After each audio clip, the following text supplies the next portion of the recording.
మొక్కజొన్న ధాన్యానికి క్వింటాకు 2500 ధరకు ప్రభుత్వం నేరుగా కొనుగోలు చేయాలని కోరుతూ ఆంధ్రప్రదేశ్ రైతు సంఘం మరియు సిపిఐ ఆధ్వర్యంలో దర్శి మండల డిప్యూటీ తహసీల్దార్ దేవప్రసాద్కు వినతి పత్రం సమర్పించారు.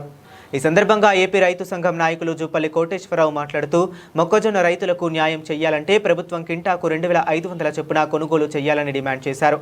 మార్చి నెలలోనే పంట మార్కెట్లోకి వచ్చినప్పటికీ ఇప్పటి వరకు కొనుగోలు కేంద్రాలు ఏర్పాటు చేయలేదని విమర్శించారు.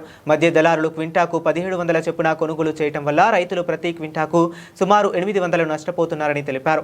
ఇప్పటికైనా రాష్ట్ర ప్రభుత్వం తక్షణమే కొనుగోలు కేంద్రాలు ఏర్పాటు చేసి రైతుల వద్ద నుంచి నేరుగా సరైన ధరకు మొక్కజొన్న కొనుగోలు చేయాలని కోరారు. లేదంటే రైతు సంఘం సిపిఐ ఆధ్వర్యంలో రాష్ట్ర వ్యాప్తంగా నిరసనలు చేపడతామని హెచ్చరించారు. ఈ కార్యక్రమంలో ఏఐవైఎఫ్ జిల్లా అధ్యక్షులు ఆర్ కరుణానిధి, ఏఐఎస్ఎఫ్ జిల్లా ప్రధాన కార్యదర్శి S Ramanji Yadav, CPI senior నాయకులు కల్లూరి పెద్ద ఆంజనేయులు, ఏసోబు సుబ్బారెడ్డి తదితరులు పాల్గొన్నారు.